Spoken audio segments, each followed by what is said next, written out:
Hello, hello, and welcome back to what we have aptly titled the Film Wiki Podcast.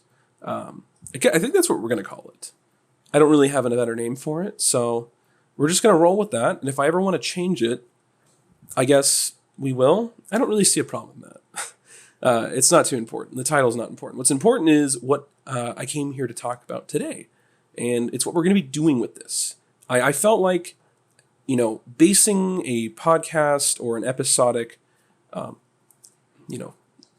video series. I mean, it's not really a video. It's just, it's just audio. But around just reading kind of quirky facts off Wikipedia is a little too gimmicky, and I think it would get old really fast. But what doesn't get old really fast is the history of film and why it's important, and as well as reviewing film. And that's what we're going to do with this. I'm really excited to take a film and talk about the history and why it's important and why you should care about it. Because while knowing the history of film isn't going to intrinsically make you a better filmmaker, or even if you're not a filmmaker, not really a better person, in itself is just so fascinating. Because it's one of the youngest, it is probably the youngest art we have around. It's still growing. I think it's still in its, infant years. It's new. And there's so much cool stuff happening at really any point in time with its history. So many trailblazers and people who are revolutionizing the art at all times. And the guy we're going to talk about today definitely did that. But if that's cool with you, we're going to do that. And I'm going to end every episode of what we're doing here with what I think about the film. I won't go into too much detail. I definitely will say if I like it or not and give some reasons why. But I think the knowledge and the history of what a film did for the canon is far more important. So I will always leave my opinion at the end, because my opinion is meaningless to most people. But I would love to share with you the knowledge of the film. And I think that's what's most important, because that does have value to it. And I love sharing it, and it's exciting. So let's do this. I tried recording this episode before this bit that you're listening to, and I embarrassed myself by trying to talk about U.S. history, which I do not know nearly as much as I do with film, and I sounded like a dumbass. So it's really great that I get to skip that and just go right to talking about Boogie Nights.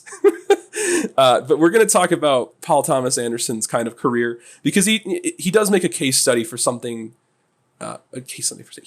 His formative years are so fascinating and kind of inspiring, and it doesn't happen that often. It's very much a very zero to hero I'm blanking out. He worked very hard. Oh my goodness. Anyways, Paul Thomas Anderson essentially came from nothing and worked very hard to get where he is. And it's so cool to see. But let's talk about how he did that. So he himself grew up in California, and he played with cameras when he was 10.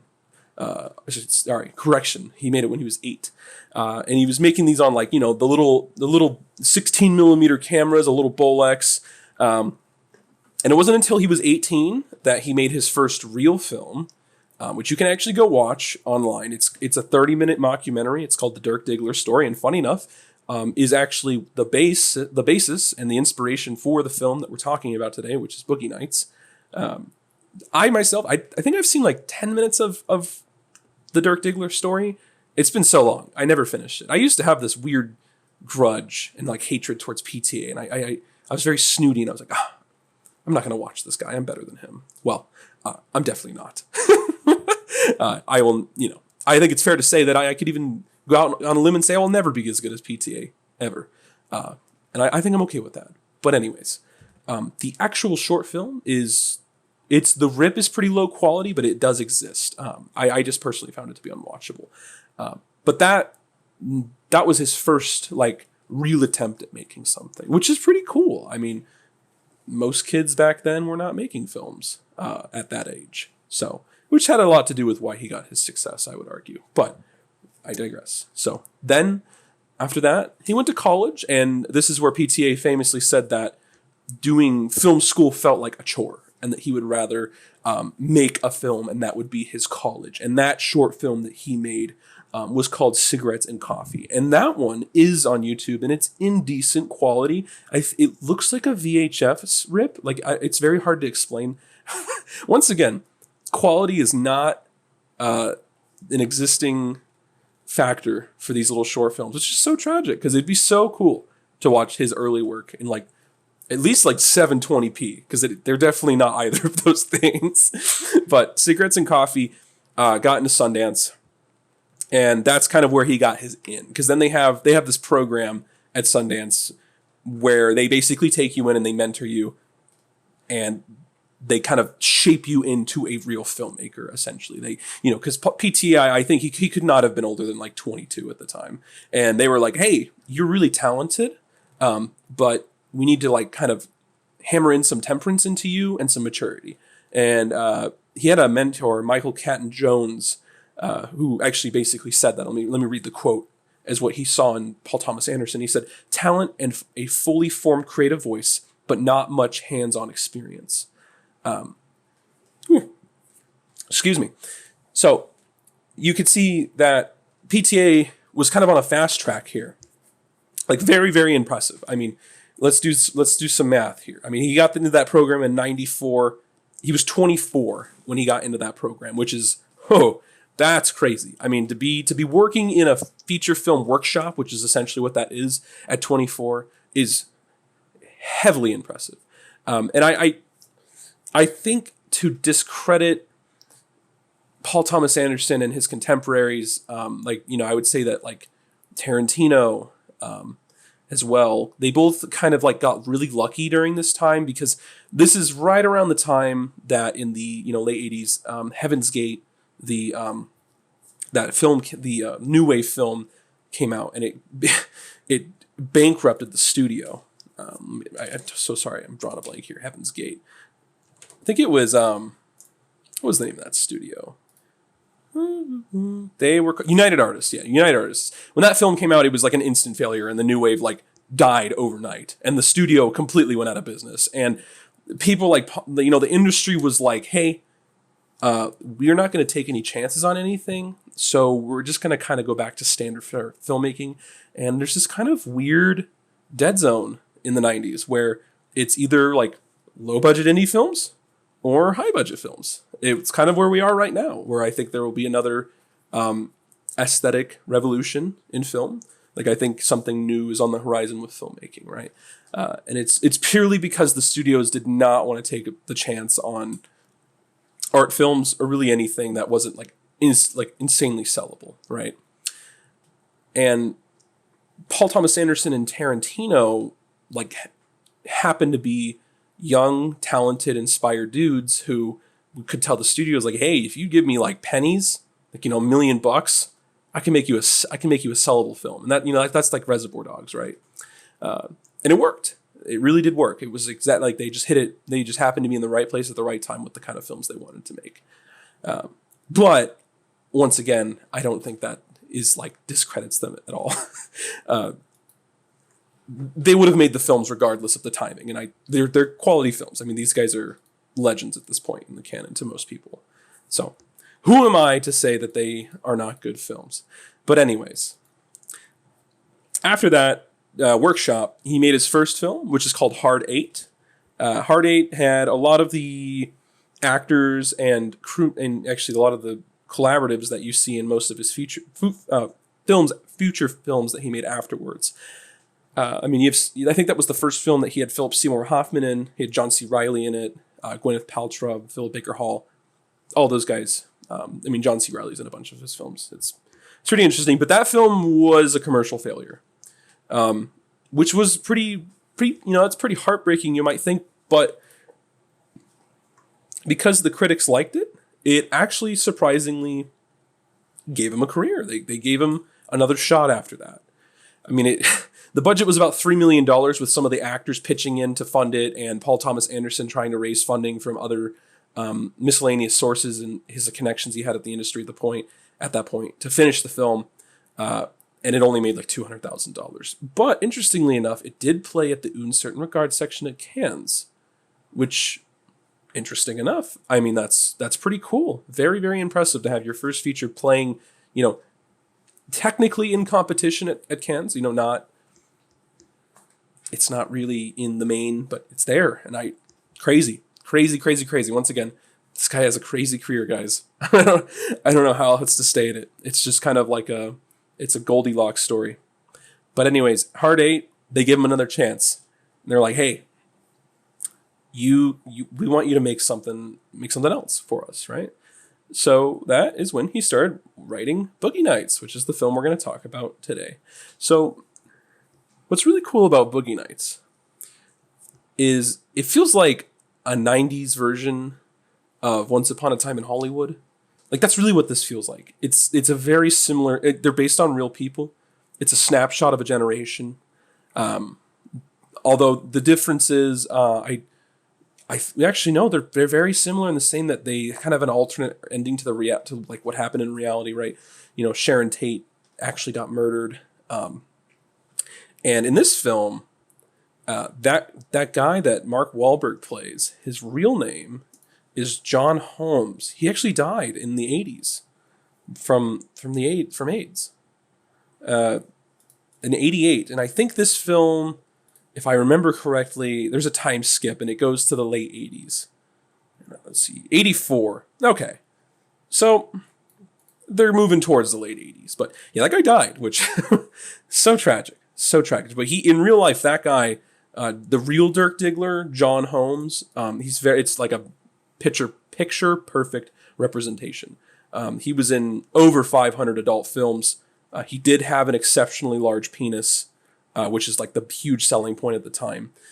And he was in the porn industry for almost 20 years, which is insane. But you know what? More interestingly enough about John Holmes, and this is something that I did not know, he was reputedly, they didn't prove it, involved in something called the Wonderland murders in 1981. And these are unsolved murders, apparently. The 5 people were targeted to be killed in a known drug house, which is, funny enough, very similar to what happens in the last few moments of Boogie Nights. You know, Dirk Diggler and his friend, they go to that drug house to dupe the guy because they're trying to get money. But yeah, like 5 people got brutally murdered. And the police at the time said it was more gruesome than the Tate LaBianca murders, which, yeah, Sharon Tate, which is just, that's obscene. That's crazy. But anyways, back to Boogie Nights itself. What an interesting film. I mean, it takes place over about 10 years. It really does a really good cultural examination of the 80s and the porn industry, the golden age of porn, right? The drug use in the 80s is super, super prevalent at the time. Like, cocaine is the new black. Like, that is the drug of the time. Just lots of like carefree will at the time, and man, Paul Thomas Anderson just really encapsulates the whole thing perfectly. The casting's all great. I love how he kind of involves the other character. Like, it's not a character study, quote unquote. At least I don't think so. It really focuses on multiple character storylines all kind of tied together. And he kind of takes that idea and really fleshes it out with Magnolia, which is, that's where they're all connected in some way. But here it's just the right blend for me. It's all these little stories that took place in a microcosm of time over like 10 years. Like, something that you would never have like really known about or like been there to see unless someone told you about it. And you never kind of get this look into the porn industry, like how much degeneracy there is, like how really bad it is for the actors and the people involved, and how terrible the actual filmmakers are. And honestly, I'm starting to wonder, I think I could kind of see it, like Paul Thomas Anderson himself is a filmmaker, and how interesting to make a film about people who are technically making films and they think they're making art when they're just making porn, right? And actually, at a time in the United States during the golden age of porn, people really did think that this stuff was art. There's a film called Deep Throat that convinced people that porn could be like some sort of like an artful form, right? And Deep Throat made almost $50 million off a $50,000 budget. Which was it's insane. And then, of course, the main lady who starred in it, Linda Lovelace, said that she was sexually assaulted in the production, that it is a real RAP pornography film. Don't want to get censored by YouTube here. Not good. Not good at all. Awful. Awful, awful, awful. But you know what's really sad? Is incidents like that is commonplace every day in the porn industry. And I think that Paul Thomas Anderson does a very good job at showing that, about how absolutely awful the whole thing is. But anyways, why is Boogie Nights important? I mean, it really launched his whole career. I mean, Paul Thomas Anderson blew up after Boogie Nights. I mean, it made all of its money back at the, it's 15, it made $43 million off of 15. It made him like a household name. Mark Wahlberg got his career from it. So did Julianne Moore. Revived Burt Reynolds' career. I mean, people like John Cheadle, John C. Reilly, William H. Macy are in this film. They get a career out of it too. Getting more work with Paul Thomas Anderson after this, especially John C. Reilly and William H. Macy. I mean, William H. Macy I'm pretty sure he's in most of Paul Thomas Anderson's films. And Philip Seymour Hoffman in this film as well. I think this is when he was like coming off of, what was that film called that I read about in the Disaster Artist book? They were working on that pirate, not a pirate movie. Where is he? Film award. I don't want to look at his awards. I'm so sorry, guys. Philip Seymour Hoffman was working on a film, and Greg Sestero was there, like with him, like few years before. I think this is before or after. Yeah, so he made Boogie Nights, and then like the year after, he was on a film called Patch Adams, which is with Robin Williams. It's just so interesting that like in the book, Greg like writes that like Philip Seymour Hoffman was like kind of like up and coming, and he was standing next to one of the, like, personally I think one of the greatest actors of the last 30 years. It's just so fascinating. It's just the little things like that that make me like really love film history, right? But yeah, some little notes of interest. Burt Reynolds hates Paul Thomas Anderson and did not want to come back to work with him on Magnolia. He said that PTA was really full of himself, that Paul Thomas Anderson was too cocky and full of yourself, the same thing, but that he didn't respect Burt Reynolds, that he was too much of a, kind of like a greenhorn, I think that's the word they use, and he wanted nothing to do with it. I think Burt Reynolds was like 70 years old at this point, though, so I would take that with a grain of salt. He did say, though, that he likes the movie. He said it was extraordinary, but he does not like Paul Thomas Anderson. Which, I mean, I guess you can like the film and hate the guy. That's fair, right? Stanley Kubrick famously told Anderson, there was an interview where PTA was on stage somewhere. I think he was holding a seminar. I remember watching it. Kubrick actually, like, I think he either called him or he approached him, and he told them that, like, first he thought like, oh, this is actually a pretty good movie, right? This is pretty good. But then he learned that PTA wrote and directed it, and he was like very, very impressed by it. So yeah, I think if Kubrick told any filmmaker that he was impressed with their film, I think they can die with a smile on their face. Another giant that we will have to talk about. I don't even know. I think it's possible to talk about Kubrick in one short episode, but we're not talking about him. We're talking about Paul Thomas Anderson. Really weird, though, that Boogie Nights, the film that like really started his career, and one of my favorites by him, it did not play at Cannes, which is so weird. Like, Hard Eight is relatively unknown. I would say that, like, you talk to people about Paul Thomas Anderson, I don't think the first thing they talk about is Hard Eight. They're usually going to talk to you about The Master, or There Will Be Blood, or Boogie Nights, or Punch Drunk Love. I hardly ever hear anybody talk about Hard Eight. I mean, that you have to like really like Paul Thomas Anderson to seek that film out, or at least someone to talk about it. I'm not really sure, but yeah, it did not play at Cannes. It did play at the 22nd Toronto International Film Festival, and it won something called the Metro Media Award. And I was really curious because I didn't know what that was. Like, there was no information on what the Metro Media Award was, because they don't give it out anymore. Because I looked at 2015 TIFF, which is where a film by Isaiah Medina played called 8888, which is a pretty cool film. And they don't do that award anymore. They do a bunch of other awards, but they don't do that award. And also 279 films were playing over 1 week that year. That's insanity. Absolute insanity. I unfortunately, like the year that I was going to start getting into going to film festivals, COVID hit. So I have been kind of like denied the pleasure of going to a film festival. I would certainly love to.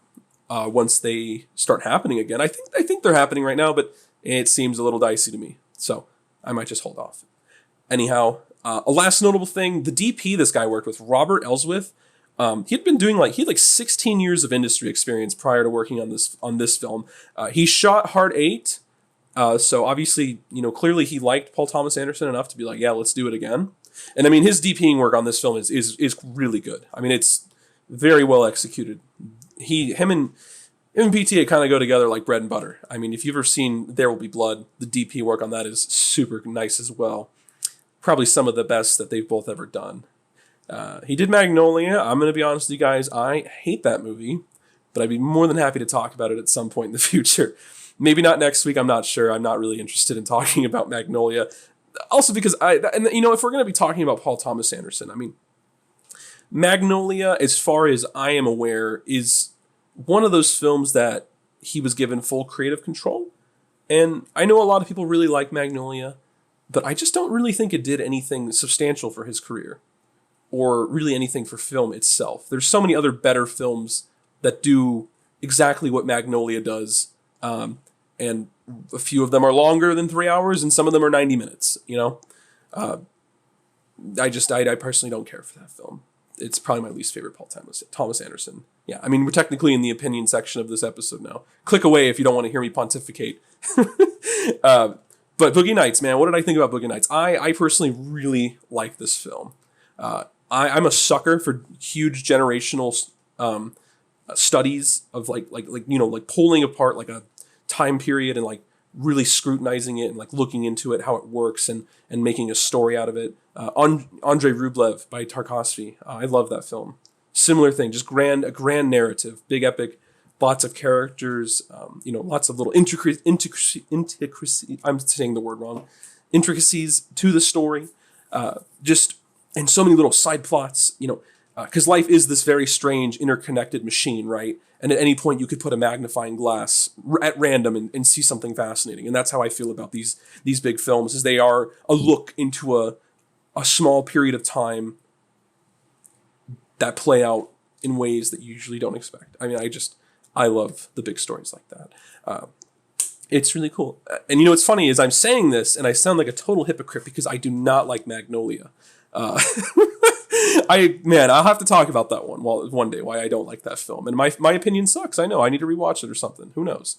But yeah, Magnolia is similar, but guys, I gotta stop talking about Magnolia. I'm sorry. Anyhow, the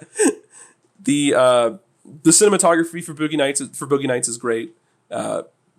All the actors do a phenomenal job. I think Paul Thomas Anderson's direction with the camera is incredibly impressive. And like that's the biggest fact of this all. Is this guy was 26 when he made this movie. I cannot think of a 26-year-old in modern times who have made anything like Boogie Nights. And I think above all else, that is the most impressive part of this entire piece of history, is that a 26-year-old made this film. I mean, that's crazy. I know he had a huge crew behind him. He had an industry DP and all these great actors, but I mean, when you put a 26-year-old at the helm of something like that, I mean, I could only imagine that you have to have a lot of trust. I mean, he's just a kid still, right? He's not even a 30-year-old. I mean, when you're 26, you're making your way towards being, an adult, but he's still just a kid. I would say. I mean, he's a kid when he made Hard 8. I mean, that's crazy too, but not as crazy as Boogie Nights. Something as intricate and complex as Boogie Nights is really hard to pull off. And I would say that if anybody was to watch this film, you would just have to at least admire how impressive the whole thing is. But I personally just love it. I love the story. I love the camera work. I think it's great. I'm blanking out. I think I'm running out of things to say. I want to note that I find it personally, here's like my little way to end this podcast. And if anybody listens to this, let me know if you think. I personally am one who likes writing really formal, like academic reviews. I think that's my best way to flesh out my ideas and like really get to the point of what I feel about every little detail about something. And when I talk about it, I feel like I sound like a dumbass because I haven't planned. I haven't planned what I'm going to write or say. And I'm like, oh my God, I hope I'm really expressing how I feel about this properly, because when you're writing, I mean, you can go into incredulous detail. I mean, you can write and be super highly specific. And when you talk like that, you kind of start sounding like a robot, and I don't want to do that. But I hope this was a good episode. I thank you so much for listening. If you listened all the way through, we will be back next week with another episode of another film. We're going to move on. I think next week we're going to move on to maybe a little bit of an older filmmaker. We'll see. Talk to you later. Bye.